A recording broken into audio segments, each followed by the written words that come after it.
YouTube fam, what up, what up, what up? Okay, so today in this video, I'm going to share with you exactly how you get paid as a real estate wholesaler. Everybody been asking me that. So Khang, how does the whole transaction work? So that's exactly what I'm going to share with you in this video. So if this video add any value to you, please show your boy King Khang some love. Boom, smash that thumb up. If you're new to the channel, welcome to the Wholesale to Million family. Be sure to, boom, smash that subscribe button and let's jump right into it. Because I don't have a whole lot of time, so we got to get rocking and rolling. So Instagram fam, what is up? IG fam, head over to YouTube. Just go at Real King Khang and go. I'm going live on YouTube. I'm going to end this live. So follow me on YouTube, okay? Just at Real King Khang. Okay, so we end the live on Instagram so we can get rocking and rolling. Now, for those of you who's on YouTube who haven't followed me on Instagram, Twitter, TikTok, all of that, man, every other platform, go ahead and hit me up at Real King Khang. But let's rock and roll.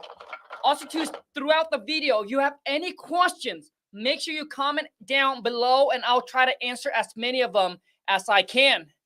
So here we go, baby. So let's just say that you got a property under contract. Okay, so let's just say that you got a property under contract for $100,000. Okay, and then you found a buyer that's going to buy that property for $120K. Okay, what's going to happen is that at the day of closing, so when it's time to close, the buyer is going to bring in $120K to the title company. Okay, they either bring a cashier check or the money is going to be wired. Typically, they actually wire the money to the title company. Okay, but the buyer, this is your buyer. The buyer is going to bring in the 120K. Out of that 120, 100,000. Okay, and this all happens within the title company.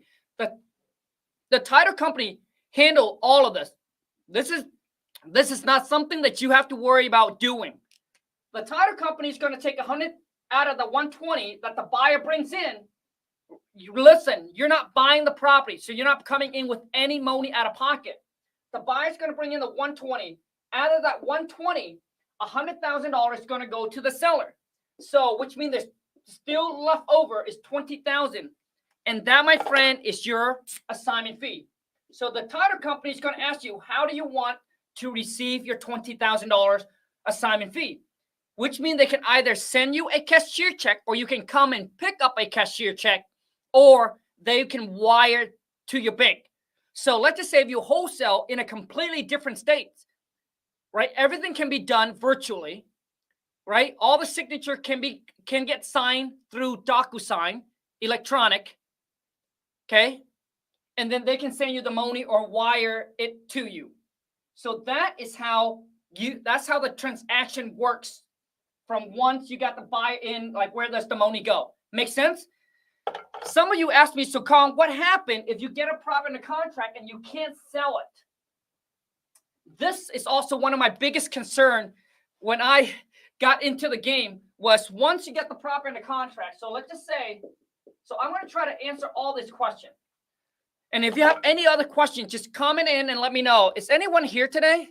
Because it doesn't show me no comment, which is really weird. Maybe you guys just want to watch. So let's just say you got the property in a contract for 100. You're trying to sell for 120, okay? Or 110, whatever it is. But you can't seem to find a buyer. You can't seem to find a buyer for the deal. What's going to happen? Well, there's two things you can do. You can call the seller back and renegotiate. Now, when you call the seller back, you renegotiate for a lower price because you know 100,000 won't work and you need more time. That's one way to do it. So you can call back, renegotiate to get a lower price and more time so you can try to find the buyer for the deal. Or you can call the seller back and you can cancel the contract, walk away, get your earnest money deposit back with the seller and move on to the next deal. Now, I'm not an attorney. I'm not giving you any legal advice, but I've been in the game for 12 years. Do your own research. I've been in the game for 12 years. Seller cannot come after, sue you, or force you to buy the property. You know why? Because as a potential buyer, when they sign the purchase and sale contract with you, they acknowledge that there is an inspection contingent, which means typically, it depends on how long of an inspection you put in there with the seller. In my contract, it's all the way up to the day of closing for us to back out of the deal. So if the buyer calls me on the day of closing and they want to back out, I can still back out of the deal. Seller cannot force you to buy the property. Make sense? I was so worried about that when I first got into the game. So I was very hesitant of putting anything on the contract because I said, I don't get the money. I don't want to move forward to buy the property. And then what happened if I don't perform? If the seller going to sue me, I don't want to get into any lawsuit, correct?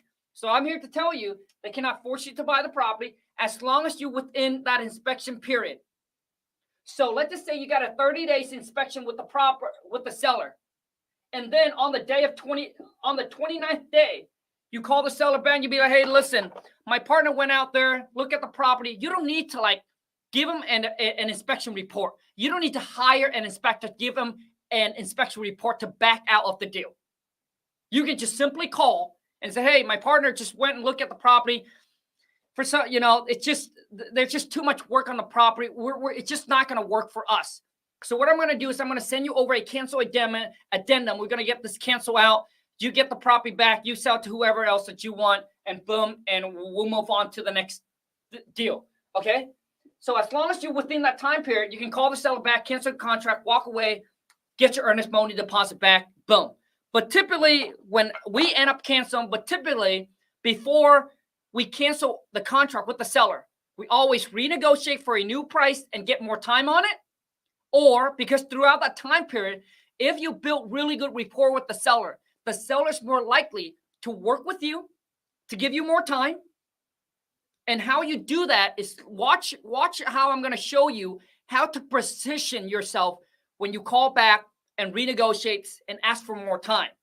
Is you tell the seller, hey, Bob, so, we try to hey, Bob, we got a couple bid back from a contractor, and none of them seem to come in to the price that we need them to be.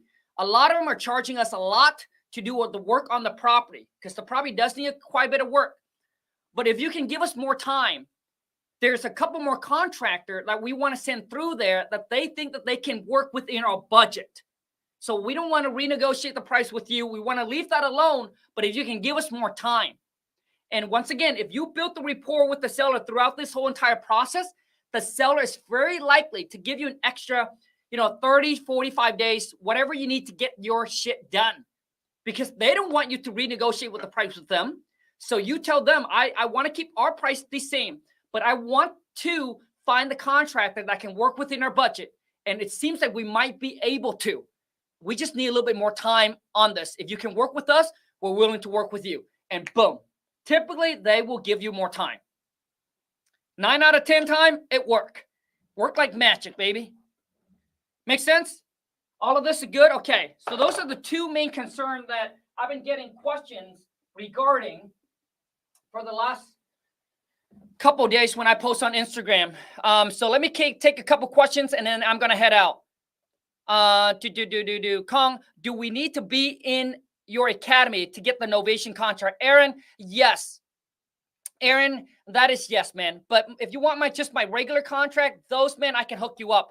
But it's just the novation, dude. It's just not just a contract, bro. There's just a lot of legal technicality with doing novation. So we want to make sure that you get educated correctly. Because if you don't do novation right, it can get you in trouble, big trouble. So I don't want that. And I don't want my contract to be out there when you don't know how to do it. Make sense? But my purchase and sale contract, it's a standard purchase and sale contract. We put all the contingent in there that you need. And that I'm okay to give out to you guys. So for those of you who wants the contract, either DM me on Instagram or hit me up at 1-206-208-0676. I'll hook you up completely for free. Okay. So, I mean, there, things I can tell you I can and cannot do, I'll let you know. What other, how do we make sure cash buy don't go behind our back? Great question. So number one is you got to make sure that you vet and qualify your buyer. Let me check the time. You got to vet and qualify your buyer. So make sure that they are legit. Ask them, hey, how many deals have they done? Right? And typically when they, so you need foot on the ground. So when you send your buyer, all right, to go out and inspect the property, obviously, typically the seller would be there, right? So the seller would be there. Now, let's just say you wholesale virtually like me. I don't go and meet the seller, see the property anymore. So you have someone, we call them the facilitator. So they're there on your behalf, your company, to facilitate the showing, making sure that the buyer, this buyer right here, doesn't discuss pricing with the seller. So you let them know. Once again, you qualify your buyer, making sure that they're legit. You need to have foot on the ground, someone that can go out there and facilitate the showing for you to make sure that they don't talk back and forth on price, okay, and try to go behind your back. But you have a contract with the seller already. You tell the seller, hey, my inspector is going to be there, right? So now the seller is expecting that's going to be a contractor or your inspector. You tell the buyer, hey, listen, you're there to inspect the property on behalf of our company. Please be professional. Don't discuss pricing with the seller. If that's your concern, after the inspection, call us back and you talk and you deal directly with us. And we want to work that, and we do a lot of these deals, all right? And we want to make sure that this is a long-term relationship, that this is not just a one-time thing. So you let them know that. And if you feel like they're shady, just say, hey, listen, we cloud the title. Right? So what you can do is you can cloud the title, which means that the seller cannot sell to the buyer. The buyer cannot go and then try to buy from the seller. When you cloud the title, within that time period, the only person that they can sell to is you, period. Make sense? Okay. I think that's all we got. No more other questions. Once again, you guys, boom. If you need a free training, go there. And have follow me on Instagram, TikTok, Twitter, Thread, Facebook. Go to Real King Khang at Real King Khang. Last question, Nathan. At what age can you start? So you need to be 18 or older. If you're under the age of 18, you can partner up with someone that's 18 or older. Okay. So maybe your mom, your dad, your aunt, your uncle. Tell them, hey, you do all the work. They just need to sign the contract. That's it. They don't need to do anything. As long as they're 18 or older, they'll sign the contract for you, and you're ready to rock and roll. Anyways, you guys, I appreciate each and every single one of you that are here with me, all right? And if you have any questions, just drop it down below. And if this video add any value to you, then please show your boy King Khang some love. Boom, smash the thumbs up. You're new to the family, then be sure to, boom, smash that subscribe button. But before I go, I want to say this. You only got two choices in life, my friend. I want you to listen and listen very, very carefully. You only got two choices in life. Choice number one is you either get rich. Choice number two is be a little bitch.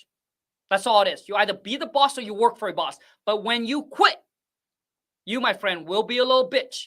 You'll work for someone until you're 65. So every single time when you want to throw in the towel and you'll be like, calm, man, I just want to give up, you're going to be a little bitch. And if you accept that, that's fine. If you rather be an employee, that's fine. But I'm telling you right now, those are the only choice that you have. There's no in between. Either be your own boss or you work for a boss. Until next time, you guys, I wish you all the best. I'll see you at the top. Take care, and let's go get this money. Ciao.